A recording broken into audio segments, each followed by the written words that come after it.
भगवान शिव का त्रिशूल। जी हाँ दोस्तों, आज की इस हैरान कर देने वाली वीडियो में मैं बताने वाला हूँ देवों को देव महादेव जी के जो त्रिशूल हैं, जो कि 3 शूलों से मिलकर बना है।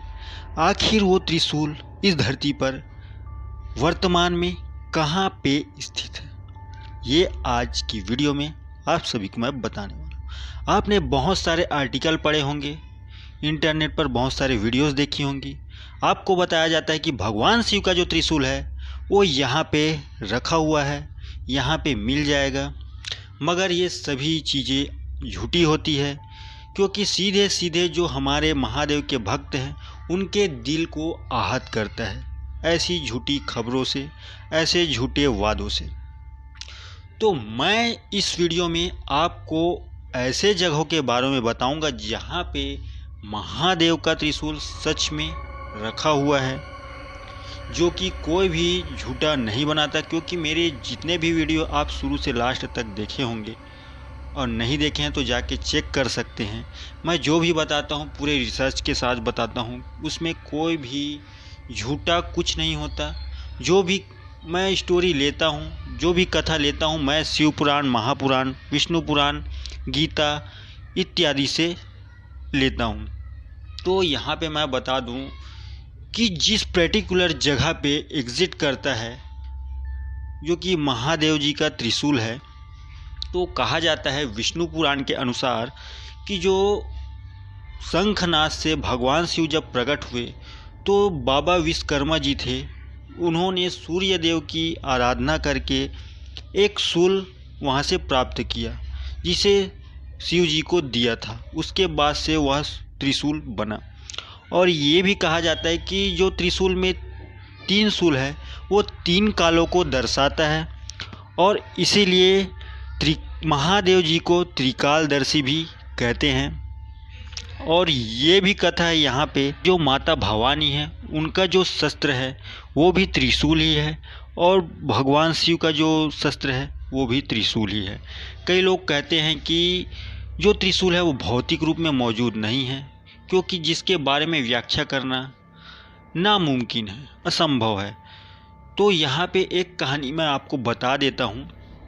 तो सतयुग की बात है, जो माता पार्वती थी, जब उनका शिव जी से विवाह नहीं हुआ था, उस समय की बात है। तो माता पार्वती शिव जी से विवाह करने के लिए तपस्या करने गई।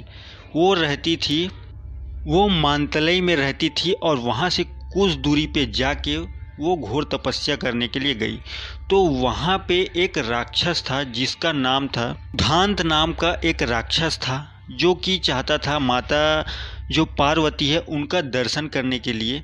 तो वो भी उनके पीछे पीछे चले गए उसी गुफा के पास में। और वहाँ पे माता पार्वती जब तपस्या कर रही थी तो जो राक्षस था सुधांत, वो उनके सामने खड़े होकर उनको एकटक देख रहा था कि माता की आंखें खुली तो मैं उनसे बातें करूं। इतने में ही जब माता पार्वती ने अपना आँख खोला और देखा कि सामने बहुत ही विकराल राक्षस है, तो वो घबराकर चीखी, और चीख पुकार सुन के महादेव जो कि लीन थे अपने ध्यान में, तो उनका जब नेत्र खुला तो उन्होंने वहीं से बैठे बैठे अपना त्रिशूल, जो कि जहाँ माता पार्वती तपस्या कर रही थी वहाँ पे फेंका। और जैसे ही वो त्रिशूल आया, वो जो सुधांत नाम का राक्षस था उसकी मृत्यु हो गई। अब यहाँ पे मैं बता दूँ, जो सुधांत नाम का राक्षस था वो भगवान शिव का बहुत बड़ा भक्त था दोस्तों। और इसीलिए भगवान शिव को बाद में दुख हुआ कि मैंने अपने भक्त को ही त्रिशूल फेंक के मार दिया, और इसीलिए भगवान शिव ने उन्हें जीवन दान दिया।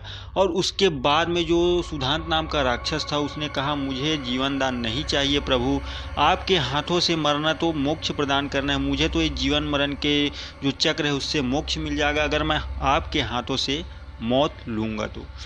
और इसके बाद से भगवान शिव बहुत प्रसन्न हुए, और उन्होंने कहा कि ये जो मंदिर है जहाँ पे उनकी मृत्यु हुई, वहाँ पे एक मंदिर का निर्माण हुआ, जिसे शुद्धेश्वर महादेव मंदिर भी कहा जाता है, जो कि आज भी स्थित है। जम्मू से 120 किलोमीटर की दूरी पर स्थित है शुद्ध महादेव मंदिर। और यहाँ पे महादेव जी ने अपने जो त्रिशूल था उसके 3 टुकड़े करके वहीं पे गड़ा दिए थे, जिसको आज आप जाके भी दर्शन करके आ सकते हैं। वहाँ पे महादेव जी के त्रिशूल के जो 3 टुकड़े हैं वो वहीं पे है। और यह भी कहा जाता है कि जो शुद्ध महादेव मंदिर है वहाँ पे जो शुद्धांत राक्षस है उनकी अस्थियाँ रखी हुई है, जिसके दर्शन करने से हर किसी को यहाँ पे लाभ मिलता है। जो दिल में लेके जाता है मुराद, उनकी मुराद वहाँ पे ज़रूर पूरी होती है। यही नहीं, एक और जगह है जहाँ पे माना जाता है कि भगवान शिव का त्रिशूल है। तो एक मंदिर है गोपीनाथ मंदिर। गोपीनाथ मंदिर है उत्तराखंड के देहरादून ज़िले के थोड़े से दूरी पे स्थित है। चमोली नाम का जगह, जहाँ पे गोपेश्वर नाम का एक गांव है, वहाँ पे है गोपीनाथ मंदिर। और इस मंदिर का नाम गोपीनाथ इसलिए पड़ा कि भगवान शिव गोपी का रूप लेके भगवान श्री कृष्ण के साथ यहाँ नृत्य किया करते थे, इसलिए गोपीनाथ मंदिर इस मंदिर का नाम पड़ा है। और कहानी यह भी है, जो कामदेव है वो भगवान शिव का जो ध्यान था उसको भंग करने के लिए यहाँ पे नृत्य कर रहे थे। और भगवान शिव क्रोधित होकर जब उठे तो उन्होंने जो कामदेव है उसको भस्म कर दिया। कामदेव की पत्नी रति के निवेदन करने पर भगवान शिव ने उन्हें क्षमा कर दिया और उन्हें जीवन दान दे दिया था। और उसके बाद से यहाँ पे गोपीनाथ मंदिर का निर्माण हुआ है, जो कि बहुत साल पुराने मंदिर है। ये कईयों हजारों साल पुराने मंदिर है। और यहाँ पे भगवान शिव ने अपना त्रिशूल गड़ा दिया था, जो कि आज भी वहाँ पे मौजूद है। दोस्तों, यहाँ पे कहा जाता है कि आदमी कितना भी कोशिश कर ले, कितना भी ताकत लगा ले, कितना भी हिला ले डुला ले, मगर उस त्रिशूल को कोई टस से मस नहीं कर सकता। ऐसे है वहाँ पे जो त्रिशूल रखा हुआ है। और कहा जाता है कि यहाँ पे कितने बार आंधी आई, तूफान आया, क्या क्या नहीं आ गया, मगर उस त्रिशूल को कोई भी आज तक कोई हिला डुला नहीं पाया है।